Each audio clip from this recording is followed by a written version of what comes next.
Nii mõnus, et sügisel saab nii soe olla.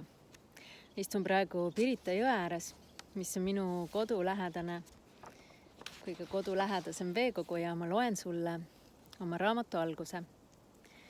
Raamat on praegu veel A4 paberitel ja läheb alles kujundaja kätte.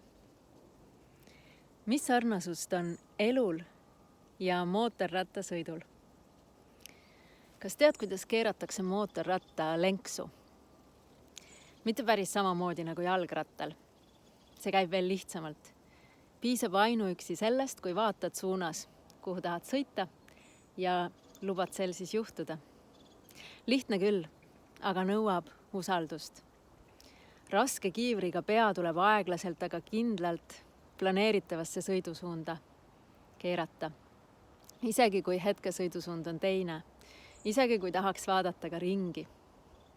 Sellise kiirusega ja kitsa visiiripiluga nõuab see usaldust, et võimas riist jalgade vahel tõepoolest suundubki sinna, kuhu oma kohmaka kiivrist raske pea keerad. Ka meie keha on nii loodud, et kui miski köidab meie tähelepanu, siis liigub sellele pilk, edasi keerame sinna suunas pea ja lõpuks tuleb kaasa ka keha.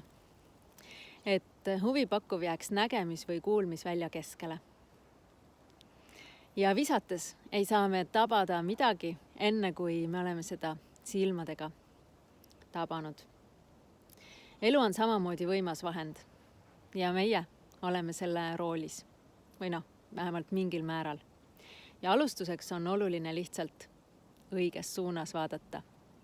Kõik muu tuleb varem või hiljem ise järele. Mina olen Merit Raju ja see on minu uus raamat. Elu uus tase. Tõuse elevusega, ela isuga, maga rahuga. See on nagu life coachingu raamat või vaimustava elu käsiraamat. See on sellest, kuhu oma elus vaadata ja kuidas sinna välja jõuda. See raamat ilmub enne jõule ja ma olen kindel, et saan sind inspireerida. Seal on minu isiklikud lood, kaasaegne psühholoogia, harjumustest, motivatsioonist, tegutsemisest ja kulgemisest, et oma elu nautida täiel määral.